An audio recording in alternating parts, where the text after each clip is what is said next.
ये यूज रेफ क्या होता है ना। सबसे पहले यूज रेफ को समझने के लिए हमें थोड़ा सा यूज स्टेट पर नज़र मारनी पड़ेगी। यूज स्टेट क्या करता है? यूज स्टेट क्या करता है? एक स्टेट वेरिएबल देता है।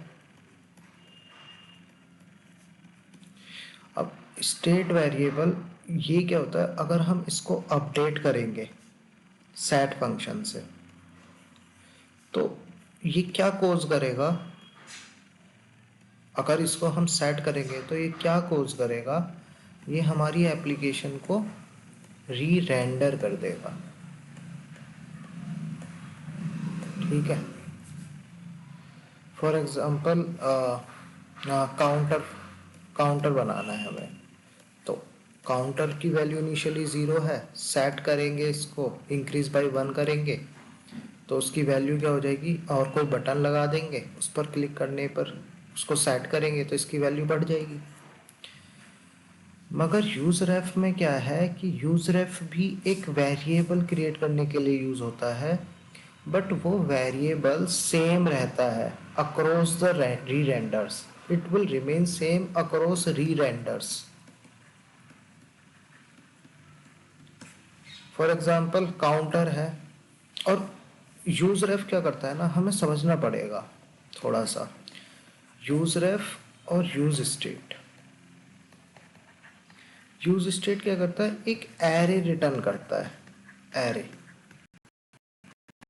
और उस एरे में पहला कंपोनेंट क्या होता है, वेरिएबल, और दूसरा क्या होता है, सेट वेरिएबल। बट यूज रेफ क्या करता है, एक ऑब्जेक्ट रिटर्न करता है, ऑब्जेक्ट।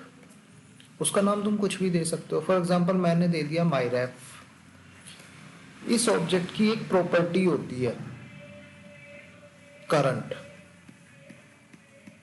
और प्रॉपर्टी को कैसे एक्सेस करते हैं ये तो पता ही है। कैसे एक्सेस करते हैं, अगर ऑब्जेक्ट माई रेफ है और उसकी प्रॉपर्टी करंट है तो माई रेफ डॉट करंट।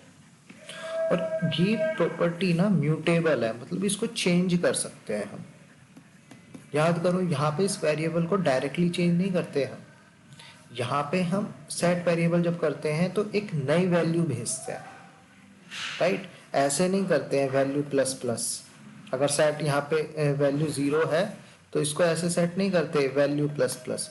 रादर हम एक नई वैल्यू भेजते हैं, ऐसे value is equal to value plus one, call back के अंदर, याद करो। तो यहाँ पे क्या है, जब हम इसको अपडेट करेंगे ना, for example my ref dot current is equal to my ref dot current, क्योंकि इसको म्यूटेट कर रहे हैं, कोई फंक्शन नहीं दे रहा है, ये प्लस वन। ये चेंज तो होगी मगर एप्लीकेशन री रेंडर नहीं होगी इस चेंज को दिखाने के लिए। मगर यहाँ पर एप्लीकेशन री रेंडर होती है इस चेंज को दिखाने के लिए। अब सवाल यह आ सकता है, तो फिर इसका यूज़ केस क्या है, मतलब क्यों क्यों चाहिए यूज़ रेफ। तो कई बार पता है क्या होता है, हमें ना इवेंट लिसन करने पड़ते हैं। अब रिएक्ट में तो सीधा ऐसे इवेंट लगा देते हैं, जैसे कोई भी बटन है तो उस पर ऐसे लगा दिया ऑन क्लिक जो भी होना यहाँ पे आ गया। बट कई बार ऐसा होता है कि हमें इवेंट रजिस्टर करके रख देना पड़ता है। फॉर एग्जांपल जैसे कि सपोज करो ये एक विंडो है और यहाँ पे ये एक बटन है। अब यहाँ पे हमें क्लिक करना है, यहाँ पे, अब यहाँ पे तो कुछ चीज़ है नहीं, एक खाली स्क्रीन है, ये हमारा डेस्कटॉप है। यहाँ पर हमारी ये विंडो है, मॉडल विंडो है, जैसे कभी देखा होगा। आ, समझने की कोशिश करते हैं अभी, कोई बात नहीं, बस ये थियोरेटिकल पार्ट है। देखो समझने की कोशिश करते हैं, जैसे कि ये हमारा मिंत्रा है, ठीक है। मिंत्रा में कार्ट था, दो स्क्रीन बना लेते हैं, ये कार्ट है, यहाँ पे प्रोडक्ट्स पड़े हैं इस तरीके से, ठीक है। अब यहाँ पे हमने एक बटन लगा रखा है डिलीट का, तो ये डिलीट पर क्लिक करा हमने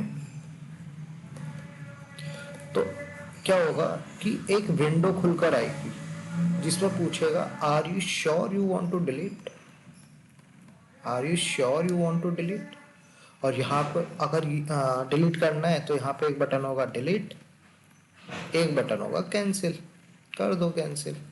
अब देखो यहाँ पे बटन है तो यहाँ पे तो ऑन क्लिक इवेंट हम लिसन कर सकते हैं, लेकिन हम लोग एप्लीकेशन तो चलाते हैं, अगर ये खाली पोर्शन है, ये ब्लर पोर्शन है, अगर यहाँ पे क्लिक करें, यहाँ पर इस बॉक्स के बाहर क्लिक करें तो भी ये बंद हो जाना चाहिए, तो भी ये कैंसिल हो जाना चाहिए। बट यहाँ पे कुछ ऐसा बटन वटन तो है नहीं, यहाँ पे हमें क्या करना है, एक इवेंट रजिस्टर करना है, राइट।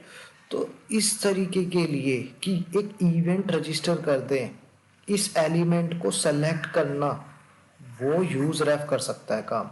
क्योंकि एक बार हमने सेलेक्ट कर लिया, अब चाहे रीरेंडर हो एप्लीकेशन, चाहे कुछ भी हो, ये तो चीज सेम ही रहेगी ना, अक्रॉस द रीरेंडर बदलेगी नहीं ना। इसलिए हम इसको यूज रेफ से यूज कर सकते हैं। तो बेसिकली यूज रेफ का सबसे बढ़िया यूज केस है to select elements, to select elements. अब अगर ये बात है तो हम सेलेक्ट तो ऐसे भी कर सकते हैं जैसे जावास्क्रिप्ट में करते थे, document dot gate element by class name और बाय आईडी, ऐसा पढ़ा था ना जब डॉम पढ़ रहे थे, यहाँ पे आईडी का नाम लिख दो। बट ये क्या है ना, ये एक इम्पेरेटिव वे है, और रिएक्ट याद करो क्या है, एक डिक्लेरेटिव है। तो हम कुछ ऐसा चाहते हैं कि हमें ये सब लिखना ना पड़े, बस बता दें कि ये सेलेक्ट करना है, वो सेलेक्ट हो जाए। तो हम क्या करेंगे, अब जैसे कि सपोज करो ये एक डिव था और इसकी आईडी थी मॉडल, इसकी आईडी का नाम है मॉडल, मैं यहां लिख रहा हूं div id is equals to model div। अब ओल्ड वे में इसको सेलेक्ट कैसे करते हैं हम, document dot gate element by ID, ऐसे तो करते थे डॉम में, मॉडल, राइट। बट ये सब क्या है ना, ये एक इम्पेरेटिव वे है। देखो पहले एलिमेंट सेलेक्ट करना पड़ रहा है, अब इस पे इवेंट लिसन करना पड़ेगा। कैसे, इसको पहले स्टोर करा लो किसी में, const model is equal to, यहाँ पे इवेंट लगाना पड़ेगा model dot add event listener click, फिर यहाँ पे फंक्शन आएगा। बट यूजरएफ क्या कहता है कि तुम एक वेरिएबल डिक्लेयर कर लो ऐसे, const model is equal to use ref, इस तरीके से, ठीक है। और क्या कर दो, इसको सेलेक्ट करना है तो बस यहाँ पर क्या कर दो, ऐसे लिख दो, आईडी वाईडी भी देने की जरूरत नहीं है। क्या कर दो, यहाँ पे एक प्रॉपर्टी लिखो रेफ, और रेफ के अंदर लिख दो मॉडल, ये वाला वेरिएबल, और बस ये सेलेक्ट हो गया। अब ये सब लिखने की जरूरत नहीं है, ये सब लिखने की जरूरत नहीं है। ये है डिक्लेरेटिव वे कि we just need to tell we want to select this item. अब यहाँ पर ऑन क्लिक इवेंट नहीं लगा रहे हैं, यहाँ पे क्या करना होगा कि अगर हमें क्लिक इवेंट करना है तो सपोज करो ये एक साइड इफेक्ट होगा, राइट, कि जब ये मॉडल विंडो खुलकर आएगी, जब ये मॉडल विंडो खुलकर आएगी तब इसके बाहर वाले इस डिव पर एक क्लिक इवेंट लिसन होना चाहिए। तो उसके लिए यूज इफेक्ट हम यूज करेंगे। अब ये कब यूज होगा कब नहीं, बस वो बाद की बात है, उसके लिए यूज इफेक्ट यूज करेंगे। और यहाँ पे लिख देंगे model dot add event listener, right. तो अभी केवल इतना समझ में आना चाहिए कि जो रेफ वेरिएबल होता है, which this is something which will not cause the re-render, which will not cause re-render, variable will remain same, variable will remain same across the re-renders, across re-renders, and it has a property current, which we can mutate, इसको हम mutate कर सकते हैं, change कर सकते हैं, ठीक है। और रीड भी करेंगे तो वैसे ही रीड करेंगे, जैसे कि रेफ वेरिएबल डॉट करंट। इसको थोड़ा ना प्रैक्टिकली देखते हैं, ठीक है। अभी बस अभी तक मैं ये एक्सपेक्ट कर रहा हूँ कि तुम्हें ये समझ में आया होगा कि स्टेट वेरिएबल को अगर चेंज करते हैं तो एप्लीकेशन री रेंडर करती है, और वेरिएबल अगर रेफ वेरिएबल को चेंज करते हैं तो तो एप्लीकेशन री रेंडर नहीं करती है। बस इतना समझ में आना चाहिए, और कुछ ज़्यादा एक्सपेक्ट नहीं कर रहा। तो सपोज करो यहाँ पे जैसे कि एक वेरिएबल है const count comma set count equals to use state, और इसकी वैल्यू है इनिशियली 0। तो we are reading here button increase count state, and we are reading here what is that count. Up, what we want to set an on click event, and in this on click event we want to increase the value by 1. Set count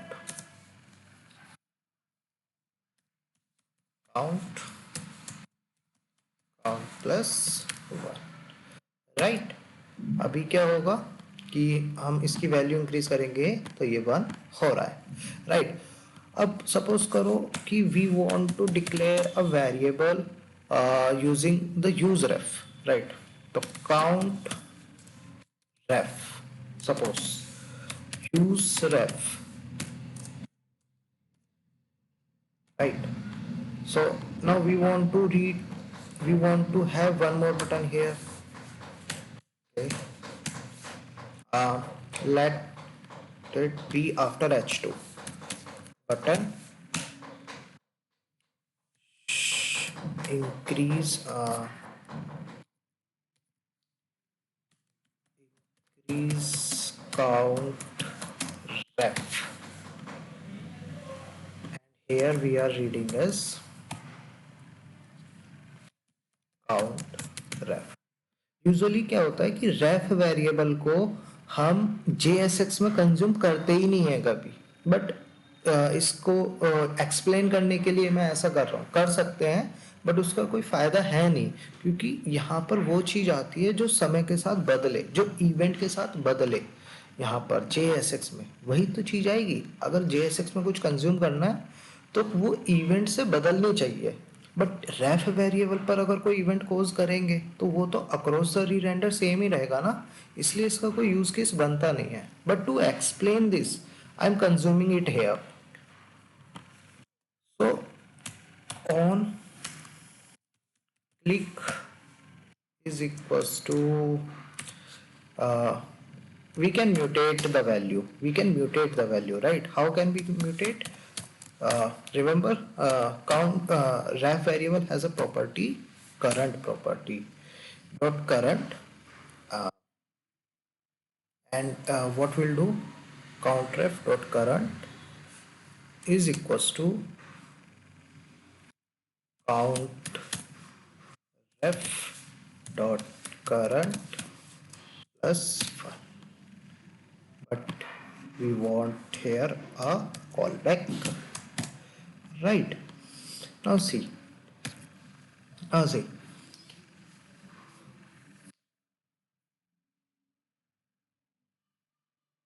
there is something,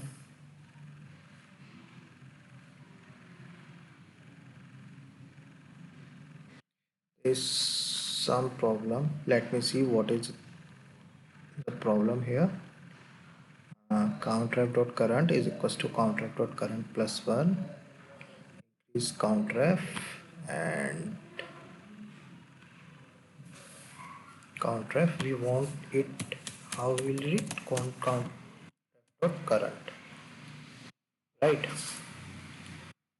Now see, initially value, what will be the value here initially?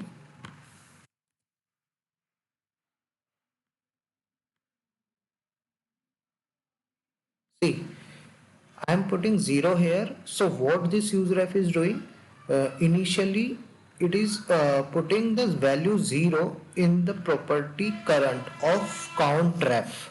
So we are having this value 0.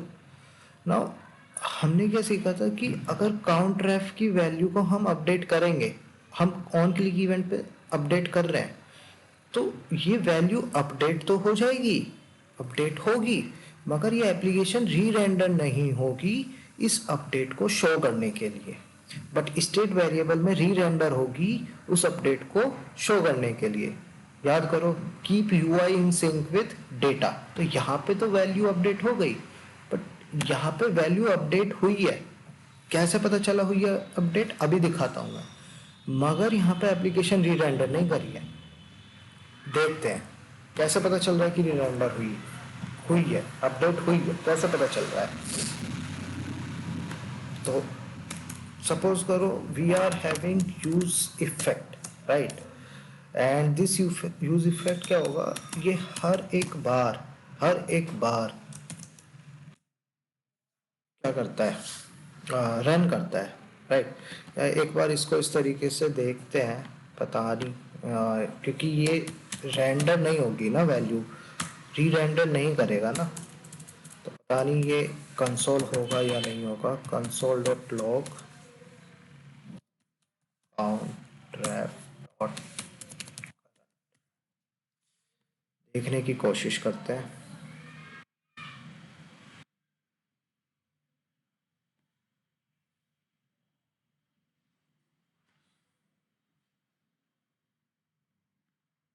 See, we are having 0 this, okay, now this, क्यों नहीं आ रहा है यहाँ पर 1, क्यों नहीं आ रहा है यहाँ पर 1, यहाँ पर 1 इसलिए नहीं आ रहा है क्योंकि ये एप्लीकेशन री रेंडर नहीं करी, ये रन ही नहीं करा कभी। बट अगर मैं देखो इसको रन करता हूँ तो ये एप्लीकेशन री रेंडर करेगी और ये वाली स्टेटमेंट प्रिंट होगी। और इस अभी राइट नाउ काउंट रेफ डॉट करंट में क्या है, 1 है, क्योंकि मैं यहाँ पर एक बार क्लिक कर चुका हूँ। देखो इस पे क्लिक करा तो यहाँ पे देखो 1 प्रिंट हुआ है क्योंकि वैल्यू इंक्रीज हो चुकी है। अब देखो एक और बार प्रिंट करा, 1 ही प्रिंट हुआ क्योंकि मैंने इसको इंक्रीज करा ही नहीं, बट अब मैं इसको इंक्रीज कर रहा हूँ, इंक्रीज कर रहा हूँ, वैल्यू फिर से अपडेट हो गई, बट ये प्रिंट नहीं हो रहा क्योंकि एप्लीकेशन री रेंडर करी ही नहीं। इसको देखने के लिए मैं एक बार एप्लीकेशन को री रेंडर कराता हूँ, वो कैसे होगा, स्टेट वेरिएबल को अपडेट करके। देखो 2 आ गया, क्यों, क्योंकि पहले एक बार इस पर करा था, मैंने क्लिक करा था। तो समझ में आया क्या है, तो केवल और केवल अभी इतना समझ लीजिए कि रेफ वेरिएबल कुछ ऐसा है कि किसी वैल्यू को स्टोर कराना है, वो वैल्यू री रेंडर के अक्रॉस सेम रहनी चाहिए।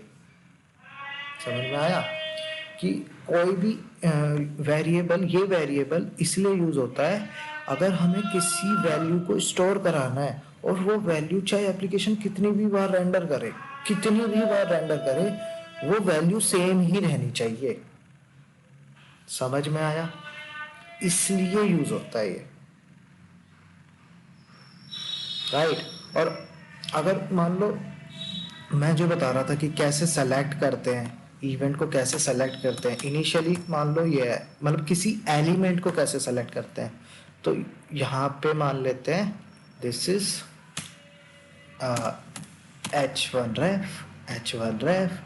सो how we will select h1, हमें इसको सेलेक्ट करना है। तो अब हम ऐसे नहीं करेंगे यूज इफेक्ट के अंदर जाके document dot gate element by tag name, इसको नहीं, हम क्या करेंगे, इसको एक प्रॉपर्टी देंगे रेफ, और ये रेफ इनबिल्ट प्रॉपर्टी है रेफ, और इसको नाम दे देंगे h1 रेफ। ये है इसका सबसे बढ़िया यूज केस कि अगर कभी हमें किसी एलिमेंट को सेलेक्ट करना पड़ा तो हम ऐसे सेलेक्ट करते हैं। तो इनिशियली वैल्यू क्या थी उसकी, h1 रेफ में कुछ नहीं था, नल, लेकिन अब क्या आ गया है h1 रेफ में, h1 रेफ में नहीं, h1 रेफ डॉट करंट में, राइट, करंट प्रॉपर्टी में आता है। तो इस तरीके से ये वाला एलिमेंट क्या हो गया, सेलेक्ट हो गया है अब। तो अगर अब हमें कभी इस एलिमेंट पर कुछ इवेंट लगाना पड़ा तो हम कैसे लगाएंगे, h1 ref dot add event listener, right. अब हमें ये नहीं करना पड़ेगा कि पहले हम सेलेक्ट करें डॉक्यूमेंट डॉट गेट एलिमेंट और फिर उसके बाद इवेंट लगाएंगे, नहीं, ये सेलेक्ट ऑलरेडी हो गया। अब इस स्टेटमेंट से ये सेलेक्ट हो गया। Now we just need to add the event listener, we need to listen the event listener. समझ में आया? तो अगर हम सम अप करें, यूज रेफ किस लिए होता है? यूज रेफ इसलिए होता है केवल और केवल इसलिए होता है कि वेरिएबल वेरिएबल अगर सेम है, सॉरी वैल्यू सेम है अक्रॉस द री रेंडर, तो उस वैल्यू को स्टोर कराने के लिए। और इसका सबसे बढ़िया यूज केस है एलिमेंट को सेलेक्ट करना, एलिमेंट को सेलेक्ट करना और एलिमेंट को सेलेक्ट करना, एलिमेंट को, और इसका इम्प्लीमेंटेशन जब करोगे, जब ई कॉमर्स ऐप बनाएंगे ना, तब देखो, तब इसका इम्प्लीमेंटेशन कराते हैं, तब इसको प्रैक्टिकल देखते हैं कैसे होगा। वो जो मैंने बताया, वो एक डायलॉग बनाएंगे ना, उसमें आएगा। ठीक है, इस तरीके से आया समझ में? तो ये था यूज रेफ।